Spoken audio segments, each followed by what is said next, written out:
Hey, a pro football team finally reached out to me. It's crazy because it's almost been a full year since we started documenting this pro football journey. I'd say the real start of this journey was about a year ago when I first got on TrackMan. 65, huh? Best ball of the day. To kick that high ball speed with that much spin is insane. At the time, I didn't really have an understanding of where I stood in comparison to NFL kickers, which was great that TrackMan got to provide that for us. The crazy thing about TrackMan is it gives you live statistics as you kick a ball on ball speed, ball height at the line of scrimmage, apex, all that stuff. It gives you live. So I was able to take my numbers and compare them with some of the best to ever do it and some of the guys that are the best in the league right now. And that day I found out the averages for a lot of the stats on my kicks were right around or above NFL averages, which was really crazy to hear. This kind of like opened my eyes and really made me realize that this kicking journey was really a possibility, so I started working for it. About a month after that, I had my first training session with Coach Novak. And if y'all don't know who Nick Novak is, you should by now, but if you don't, he played in the league for a long time and now he's coaching a lot of pro kickers. A lot of the NFL kickers, punters, holders, snappers, all of those guys, they go work with Novak in the summer, the offseason, sometimes even during the season. So for me, this is an amazing opportunity to go learn from somebody who has experience doing what I'm trying to do. And during this session, I realized there was a lot of things that I still needed to learn. I thought I had it, but nah, I didn't have anywhere close to as much knowledge as Coach Novak had. So I'm glad I got to learn from him, and honestly, it was motivating to hear these things. Then later on, I ended up kicking at Novak's again with Matt Amendola. Now, Matt's actually played for a few NFL teams, and he actually hit a game winner for the Texans one time. Then a couple weeks after I kicked with Amendola, Novak hosted what he called a virtual pro showcase at his field. This was basically a showcase where there was going to be running film, and that film would be sent to scouts. And at the showcase, I did pretty well. My best kick was 60 yards. It went over a kicking net that was behind the post, and it was Novak's first time ever seeing that, he said. So that was cool to hear, because like I said, a lot of those NFL guys, they go train there. So for that being the first time he's ever seen a 60 go over his net, that's kind of crazy to hear. And with that kick, I tied for first at that showcase. But sadly, nothing came from it. Obviously, you guys would have known by now with something NFL-wise would have came from that. So now we fast forward a few months again, and Destroying asked me to be in one of his kicking competition videos. Now, I thought it was just going to be a routine kicking competition style videos, but little did I know, Matt Prater was about to pull up to the competition. Adam, right? Yes, sir. Dude, I'm excited to see you kick, man. I heard a lot about you. Appreciate you. See, now that was crazy to hear, because Matt Prater started kicking the league when I was 3 years old. In 2003, he started kicking in the league. This was about to be his 18th season, and he's coming up to me saying he's heard a lot about me and he's excited to watch me kick. That was just crazy to hear, but I still had business to do, so we had to go compete at the Destroying competition, which led to me making my first kick, and then D brought out a 66-yard field goal, which is the NFL record, and I had to hit it first try in front of Matt Prater.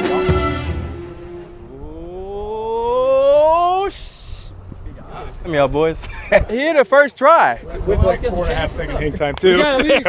That's crazy. I didn't necessarily win the competition and the prize money that day, but a lot of stuff did come out of that day, which was a great connection in Matt Prater. I actually got to work out a few times with Matt Prater off camera, which was really cool, because y'all don't need to see everything that goes on behind the scenes, but there are some training sessions that I've done with Prater that have been super valuable to me, and I've learned a lot from. You never really know what you're gonna get with NFL guys, right? Some of them got egos and some of them don't, and Matt definitely did not have an ego. He was one of those guys that you could ask him any type of question and he would give you any type of answer that would help you out. So I ended up learning a lot of little things from Prater, all the way down to just how to take your steps a certain way or how to think when you're backing your steps. A bunch of little things that you're not going to necessarily think about, I learned from Prater. Also, he ended up wearing Dreamer shorts to the first day of Cardinals camp this year, which was kind of crazy. A lot of y'all are having the same problem. It's hard for you to get enough power on the ball. I'm gonna tell y'all, you need to get in the gym. And when you're hitting the gym and you're trying to improve on things, hitting your protein goals is a must. But here's the thing, a lot of protein powders out there nowadays have a bunch of artificial junk that I would just personally never put in my body. And that's why today I'm glad to be partnering with Transparent Labs. Their grass-fed whey protein isolate makes it so I can fuel my body with clean, high-quality protein. Transparent Labs stands out because it delivers 28 grams of pure protein, and it's also sourced directly from grass-fed cows. Plus, there's no artificial dyes, fillers, or sweeteners, and it's third-party tested, so it's a quality that you can trust. My favorite things are that it's just smooth, like there's no chalky texture like you get with some proteins, and it tastes great. Today, I've got the cinnamon French toast, but they also have 14 natural flavors, so you're never gonna get bored while hitting your protein goals, trust me. And if you wanna try some Transparent Labs grass-fed protein, now is the time. For a limited time, they're giving away a free protein starter kit with every subscription. You'll get this shaker bottle and a variety of 5 single-serving pouches in their top flavors. Make sure y'all click the link in the description or scan the QR code on your screen to grab this deal while it lasts. Thank you to Transparent Labs for sponsoring today's video. Now let's get back to the field. And another couple months of training went by and I got in contact with the people at TrackMan again. But this time we had a different purpose. They wanted to see if I could beat the ball speed record and the good from distance record. So Simon flew out to Arizona and we got to work. And after a few kicks, we figured out it might be possible to actually break these records. And after a couple more kicks, this happened.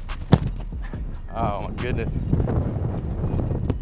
Oh, we got one record. Got one? We got one record. That was speed? That was speed. 82.9. 9. Yeah, so not the best kick, but we ended up breaking the ball speed record on TrackMan. Like anybody that's ever tested on TrackMan, I now technically have the record on TrackMan. Not even technically, I do, unless it's changed by now, which is kind of crazy to think about. Out of everybody in the world, I have the ball speed field goal record. Then after a couple more kicks, this happened.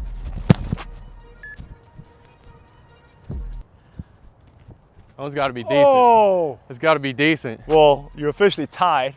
Uh-oh. Good from 74. I didn't necessarily break the record, but I did tie Harrison Butker's good from record of 74 yards. So that ties me for the furthest good from ever recorded on TrackMan, which is also super insane to think about. Everybody in the world, anybody that's ever kicked on TrackMan, a lot of NFL guys and stuff like that, that's insane. And if y'all want to see any more TrackMan videos, let me know down in the comments, and also let me know some challenges that we could maybe do with TrackMan. I'm kind of interested to see what you guys say. The other crazy thing is the first time that I did kick on TrackMan and kick with TrackMan, they gave me a Harrison Butker comparison. So the fact that I tied his good from record after all this is kind of just full circle. We also ran an accuracy test at the end of the session where I went 5 for 5 with an accuracy score of 87.5. Basically, the accuracy score depends on where the ball goes in on the post. So basically, if it goes down the middle, you get a better score than if it goes in on the right or left side. I think I did that opposite for you guys, but y'all get what I mean. But I scored an 87.5 on those 5 kicks, and the NFL average is around an 85 usually. So once again, we're staying right where we need to be in our training sessions, right? And then after another couple months, I ended up getting an invite to a UFL showcase back at Novak's Field. Now, I didn't necessarily do the best at this showcase. If y'all have watched that video, you guys know by now, but it was a great learning lesson. I got to learn what it was like to actually compete at a real crazy showcase with a lot of great competition. And this one was actually in front of UFL GM. So there was a lot of stuff going on, a lot of moving parts, and I just didn't have my best day, and that's gonna happen. A lot of y'all ended up thinking that me doing poorly at that UFL showcase meant I was never gonna get another tryout, which thankfully ended up being wrong because I ended up getting an invite for a private workout in front of the St. Louis and Houston GMs for both UFL teams. And at that workout, I did really well. I kicked really well, I charted really well, the 60s were going in really well off of that, and we worked a live snap hold with a combination I had never worked before. If y'all have ever kicked off a live snap hold, y'all know that you gotta have a great chemistry with your holder and your snapper. I had none at that point, but I did know the holder, but he's never held for me in a live situation. Now, can we always improve? Definitely, I'm always looking to improve, but I did have a great day, which is great because the UFL GMs for St. Louis and Houston were there, like I said, and we had great conversation. I was joking with them the whole time. By the way, anytime I'm talking about these videos or these different moments, they're all on my channel. So y'all wanna watch the full videos, you can scroll down on my page and you guys can find every single thing that I'm talking about and watch it in full detail. Now, nothing directly happened after that private workout, but I did end up getting to go kick at SoFi, which was cool because that was my first time kicking in an NFL stadium. If y'all are gonna check out any of the videos in this entire list that I'm talking about, make sure y'all go check out the SoFi video because that was crazy. And that brings us to today where I finally got a message from a UFL team. Yes, the pro football team I was talking about in the intro was from a UFL team. Now, was this good news or bad news? I'm gonna just read the email to y'all. Now, I'm gonna keep the coach and the team confidential and stuff like that just for their stuff, but I did get an email that read, "Greetings, Adam. My head coach is planning to bring back his kicker from last season, but we'll keep you on our short list in case of injury or performance." So basically, I'm not getting signed by that team or an opportunity with that team right now. I get it. They had their kicker from last season, so it makes sense to keep them. That's what the NFL does, especially because this year I'm pretty sure the UFL is having roster cuts, so their roster size is decreased. Therefore, the likelihood of them bringing in 2 kickers is less likely than them bringing in an extra linebacker. You know what I'm saying? But the good thing is that this email does say we'll keep you on our short list in case of injury or performance. So basically what they're saying is they have a short list of guys that they're ready to call in case their kicker starts doing pretty bad or he gets injured. And the good thing is that that short list doesn't just work from top to bottom, right? They don't just sign the guy at the top and then move on to the next one. No, they'll bring those guys all in for a workout, have them compete against each other just like the showcases we've been doing, and they'll pick their favorite one from that batch in that moment. So basically these showcases, they might not have led to something directly like this, right? But they might lead to something in the future where I'm in one of those situations and I do my best because I've prepared for it. We didn't get signed, but I did get reached out to by a pro football team for the first time. So this is kind of just a crazy thing that happened in this series that we're kind of documenting my road to the NFL or pro football, right? Before, it's been a ghost town. I've never heard from a team, but this time I got an email from a team that said that I'm on their short list in case of performance or injury. So y'all, that might not sound like anything crazy, but to me, that sounds insane because it sounds like opportunity, and that's what we're chasing. So hey, if y'all don't want to miss me getting that opportunity, make sure y'all hit that subscribe button for me. Only like 70% of y'all that watch these videos are subscribed. So make sure y'all hit that subscribe button for me because we're on the road to 600,000 subs right now. And hey, I'm gonna keep working for this opportunity. I appreciate y'all watching the video. I'm gonna catch y'all on the next one.